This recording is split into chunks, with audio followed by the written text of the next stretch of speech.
Hello, everybody. My name is Gary Baumgarten, but I suspect you already know that, and I want to thank you for joining me for this chat on Facebook, on paltalk.com, and on YouTube. And it's kind of interesting what's going on, some of the economic uh, situations as a result of the coronavirus pandemic. Many of us are not getting behind the wheel of our cars, but the cost of the gasoline is going way down because the oil industry is heavily impacted by what's going on with the coronavirus. And I suspect it will be heavily impacted for some time to come. So I thought it would be great to invite to our gathering here an economist who can explain all this for us. His name is Peter C. Earle. He is a research fellow at the American Institute for Economic Research. And actually, he's been doing a lot of studying of this long before the oil industry showed a reaction to this. He predicted that what we would see today would actually occur. Peter C. Earle, thanks for joining us today on Facebook, on paltalk.com, and on YouTube. Thanks for having me, Gary. Really appreciate you being here. So I guess what's happening is they are producing and have produced oil, but we're not driving our cars, and that means there's a stockpile, and that's affecting, first of all, the marketplace on the crude end, and also the cost at the pump when we pull up if we are actually driving our vehicles. That's right. So what we're seeing, and I think it's really been coming together for some time, but I think it got mainstream attention when on April 20th, the May West Texas Intermediate oil contract closed at negative $37. First time, right? First time it's been in the negative. That's the first time. That's the first time that's happened in a major commodities contract, right. And I think that got a lot of people's attention. And what it is really is oil is sort of at the crossroads of a nearly simultaneous major supply and major demand event. First of all, we've had the coronavirus lockdowns, which means we have a marginal amount, very slight amount of driving going on, no flights, transportation, all that sort of thing is basically at a standstill, and so demand for oil is low. Also in the demand picture, a slightly smaller factor, but has to be taken into account, is that we had a mild winter. So heating oil, all these other things that are made from oil weren't really used. So we have a glut, I should say. So we've had low demand.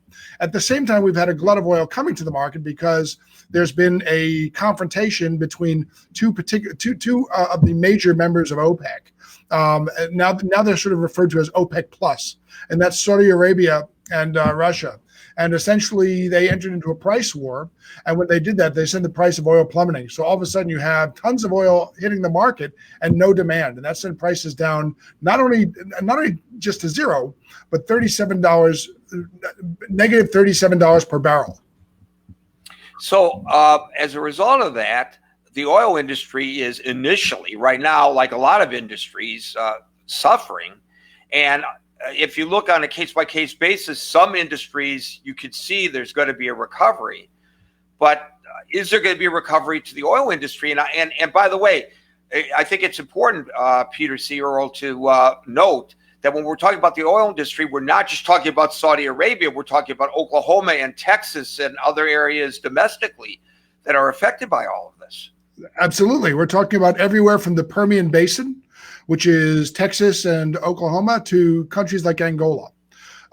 There's really two major types of oil in the world. There's the West Texas. There's others, but the major ones are West Texas and North Sea, the Brent North Sea crude. So, these issues are going to affect the entire oil industry. I expect that we're going to see a lot of consolidation. Many firms are highly levered as it is, and just a few days without production, they're going to have to close down. But the other thing is that capping a well because right now with the prices as low as they are, there's not a lot of money in it. In fact, for a while, oil was below. Oil was basically unprofitable to pump.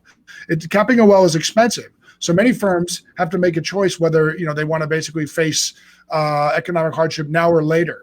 It's not just an on-off switch. Capping well is expensive, and that's the sort of the shutdown decision that many firms are facing at this time, worldwide. Peter, Earle, I'm certainly not an expert in the markets. I'm the first to acknowledge that, but I have been trying to follow what's going on in anticipation of this interview. And I noticed that as recently as yesterday, there was a 20% or greater decline in oil, the cost of oil on the crude level and the commodities. But today, all of a sudden, it's bumped up 30%, and it's hard for me to understand why there's such a seesaw effect here. Yeah, so one of the things is that oil is starting to, there's two factors. One of the things is that oil is starting to cue off of the possibility, the oil market is taking its cues on the possibility of an end to the lockdown. So the minute there's some positive word about a lockdown, we've recently had word that there could be some promising vaccines or that sort of thing, immediately oil jumps up because there's this thought that the demand will come back and we'll be able to work through some of the glutton supply that's hit the market. One of the other things that's happened is basically we have a trade within a trade. So oil was the commodity until maybe April 19th or April 20th. Now the commodity is storage. For a long time, the oil market was basically an oligopoly. You had a fixed number of firms. I mean, this happened to many businesses throughout history. It's happened with railroads and others.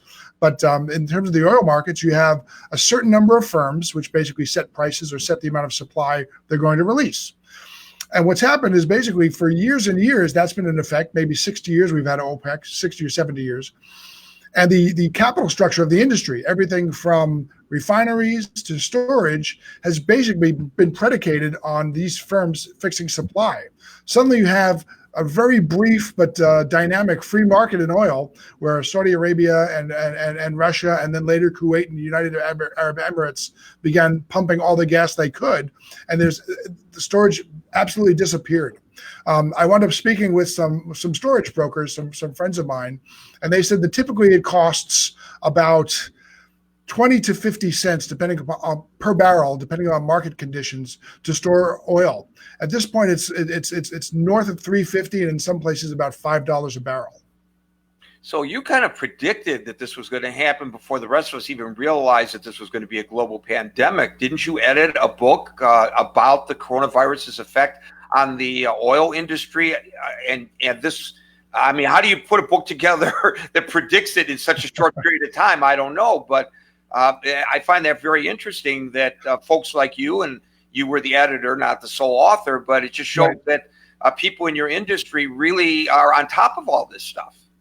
Right. And one of the points I made in one of the articles I wrote in the book is that while there is, I mean, certainly many Americans and many people around the world work in the oil industry, this drop in prices and this sort of glut that hit the market might be just what we need when the lockdowns end to sort of jumpstart things. I've seen prices. So first of all, a quick side note: about 70% of the input into a gallon of gasoline at the pump is the oil price in the market. And so when you see prices for gasoline in places like Kentucky and Tennessee hitting 99 cents a gallon, that's for regular.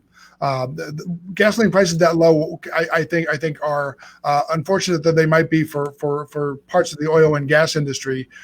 They're really good for the average consumer, and they will help getting trucks going in all the various jet fuels and all the other products that are made from petroleum and even before that, oil.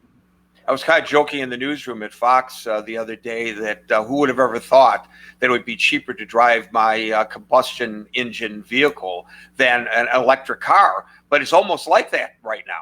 Yeah, it sure is. These are conditions which we might have seen something like this in the 50s, but not since then. And certainly we've never seen a situation where sellers were paying buyers an additional almost $40 a barrel to take their oil because everything is full. The tanker farms are full, super tankers are full, all the trains are full, and not even to move, just to hold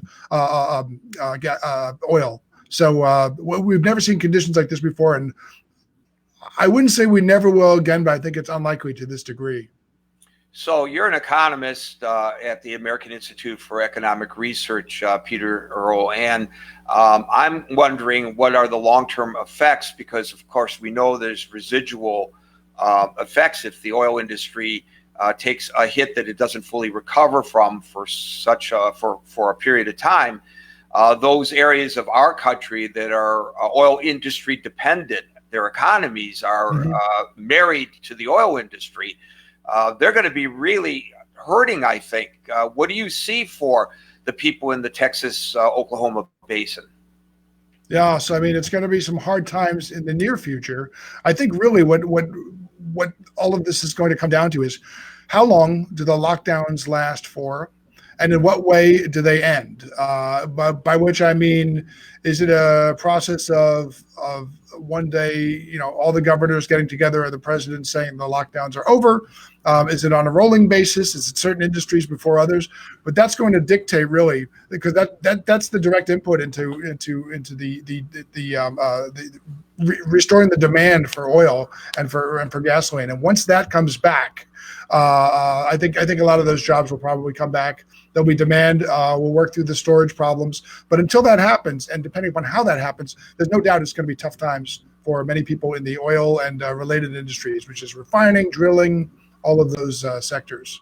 And the people who service the people who work, the stores, the bars, the restaurants, they're hurting. And you know, it could be that they say it's essential that we get the oil industry rocking and rolling, but it's not a good idea to allow for social interaction at the cafe where the oil rigging guys would hang out when they get off the platform or whatever. And so it may take a long time. I would think, I'm not the economist you are, but I would think it might take a long time for the retail to catch up with the industrial side of it. I mean, to some extent or another, every business is tied to another, whether it's suppliers, wholesalers, clients, and customers. I mean, certainly what you just described, the so-called roughnecks coming out of the fields or at the platforms, they want to have a few beers. That's certainly it. But there's other things too. I mean, most of these guys, most of these men and women have mortgages. Most of them drive cars. I mean, all that stuff. I mean, every business is to some extent or another tied to another. So certainly that's why I qualify my statement about how long it will take for things to get back to normal. It's not just when the lockdown ends, and it's how they end. Is it by sector? Is it regionally? That sort of thing. Yeah, well, I have to tell you on a personal note, I'm looking for that sweet spot where the oil prices are still low and I can get out because I've got a beautiful conversion van and I want to fill it up with gasoline. I want to go out there and do some camping. And right now I can't, but I'm chomping at the bit because, oh boy, you know, a conversion van, it's great to have, but it's not what you would call a Prius when it comes to its consumption of gasoline. Well, now is a great time to do it. It's kind of a throwback to my childhood and or youth when it comes to I mean, I grew up in I started my childhood in the 70s too, and this is like the upside down version of the 70s when there were long gas lines and all that. Now we have people with RVs and that sort of thing, and they're saying, boy, if I could just if they would just lift the lockdowns, now's the time we can make that trip to Yosemite or whatever. Yes, exactly. Peter C. Earle from the American Institute for Economic Research, thanks for explaining what is really a very complex issue in terms that are easy for at least me, and if it's easy for me, easy for my audience to understand. Thanks for having me. I appreciate it. Thank you. And so for those of you who are watching on Facebook, stick around on Pal Talk, where we will continue this conversation. You go to paltalk.com. It's a free download, and go to the Pal Talk Global Newsroom, and I'll meet you all there. And as I like to say to everybody at the end of these little discussions that we have almost on a daily basis now, please stay safe and peace out.